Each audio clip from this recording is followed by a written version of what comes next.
ఇంతకంటే బుద్ధిహీనమైనటువంటిది ఇంకొకటి లేదు. నేను కూడా నమ్మలేను. కానీ ఒకరోజు ఒక పాఠం చెప్పారు ప్రభువు. మీకోసం నేను ఈ పాఠం చెప్తున్నాను. డిగ్రీ చదువుతున్న సమయంలో చాలా బాగా చదివేయాలనుకున్నా. మొదటి సంవత్సరం చదవలే. పరీక్షల దగ్గరకు వచ్చేసాయి. ప్రార్థన చేస్తా ఉంటా. ప్రభు అన్నారు, మొదటి సంవత్సరం దానంతటికి అదే పండే పంట నువ్వు అనుభవిస్తావు. రెండవ సంవత్సరం దాని నుండి వచ్చింది అనుభవిస్తావు.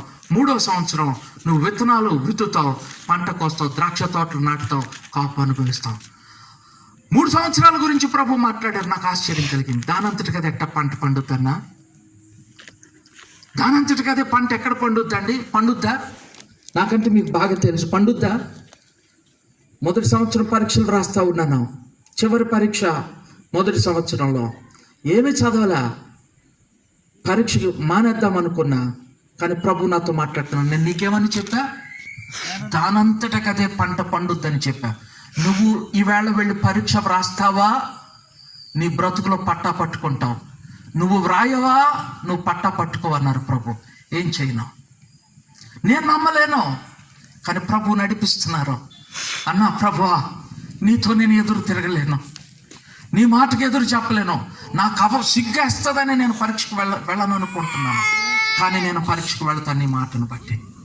నేను కాపీ కొట్టను. నేను నీ చిత్తానికి విరుద్ధంగా చెయ్యను. కానీ నీ మాటను బట్టి వెళతా. వ్రాసా, తప్పల, పాస్ అయ్యా. స్నేహితులారా గమనించాలి, ఇలాంటి పరిస్థితులు ఎన్నెన్ని మన జీవితంలో మన ముంగిటికి వస్తూ ఉన్నాయి. కానీ నువ్వు దేవుని నమ్ముతున్నావా? నేను యథార్థంగా ఉంటున్నాను అనుకుంటున్నావు, యథార్థంగా ఉంటున్నాను అనుకుంటున్నావు, న్యాయంగా ఉంటున్నాను అనుకుంటున్నావు.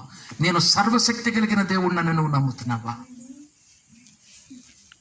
నాకు జ్ఞానం ఉందని నువ్వు అనుకుంటున్నావు, కానీ నీ జ్ఞానాన్ని ప్రక్కన పెట్టేయగలిగేవా? ఇదొక పెద్ద పోరాటం. నా ప్రియమైనటువంటి వారులరా, దేవుడు నీ జీవితంలో ఒక గొప్ప కార్యాన్ని చేయాలని ఆశతో ఎదురు చూస్తూ ఉన్నారు. నువ్వెప్పుడు నీ జ్ఞానాన్ని ప్రక్కన పెట్టి ఆయన యొక్క జ్ఞానాన్ని నువ్వు నమ్మి ఆయనను నమ్ముకుంటావో, అప్పుడు నీ జీవితంలో ఆయన గొప్ప కార్యాన్ని చేయడానికి ఆయన ఇష్టపడతా ఉన్నారు. నీ జీవితంలో జరిగేటువంటి కార్యము ద్వారా ఆయన ఒక గొప్ప సాక్ష్యాన్ని ఈ గ్రామంలో, ఈ గ్రామాలలో, ఈ దేశంలో ఉంచాలని అనుకుంటా ఉన్నారు. నువ్వు ఒక గ్రామంలో ఉండుండొచ్చు, లేదా ఒక పట్టణంలో ఉండుండొచ్చు. కానీ ఈ పట్టణంలో ఉన్న ఒక వ్యక్తిని ఈ దేశంలో అనేకుల మధ్య సాక్షిగా నిలబెట్టగలిగినటువంటి దేవుడు. Just one thing we need to do, ఆయనను నమ్ముకోవటం. భక్తి చేస్తున్నాం అనుకుంటున్నాం, కానీ నిజంగా ఆయన సర్వశక్తి కలిగినటువంటి దేవుడు అని నమ్మగలుగుతున్నామా? యోబుకు అర్థమవుతుంటే విలవిలలాడిపోతూ ఉన్నాడు. ప్రభువా, నువ్వేమైనా చేయగలిగినటువంటి దేవుడవు. నా స్థితి ఏమిటో తెలుసా? బూడిదలో పడటం. బూడిద ఏంటండి? ఎక్కడి నుండి వచ్చింది బూడిద? బూడిద దేనికి ఉపయోగపడద్ది? బూడిదతో చక్కగా ఇల్లు కడితే ఇల్లు నిలుస్తుందా? నిలవదు. ఆ కొయ్య కాలిపోయింది, బొగ్గు ఆరిపోయిన తర్వాత అది బూడిద అయ్యింది, అది పనికిరాదు. నాయనా, నా పరిస్థితి అది. నాకే క్రెడిబిలిటీ లేదు, నాకే యోగ్యత లేదు, నాకే అర్హత లేదు, నాకు జ్ఞానం లేదు, నాకు శక్తి లేదు, నాకు బలం లేదు, నాకేమీ చేత కాదు. నువ్వే సర్వశక్తి కలిగిన దేవుడు. నీకు మాత్రమే సర్వము సాధ్యమవుతాయి ప్రభువా, నాకేమీ చేతనవ్వవు. స్నేహితులరా, ఎంతో మంది యథార్థవంతులుగా మనస్సాక్షిని కాపాడుకుంటున్నాం అంటున్నటువంటి వారుగా ఉండుండొచ్చు, కానీ వారు సర్వశక్తి కలిగినటువంటి దేవుణ్ణి నమ్మటం లేదు. అదే పాపం.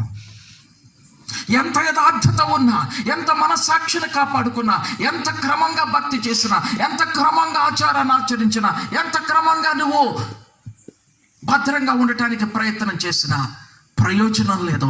నువ్వు నీ దేవునిని, సర్వశక్తి కలిగిన దేవుడని నమ్మి ఆయన చేతులకు నీ జీవితాన్ని అప్పగించకుండా ఉంటే నువ్వు దేవుని సముఖంలో ఘోరమైనటువంటి పాపివే. యోబు విలవిలలాడిపోతున్నాడు. యథార్థవంతుడని సాక్ష్యం పొందినటువంటి తాను, దేవునికి భయపడుతున్న వాడని సాక్ష్యం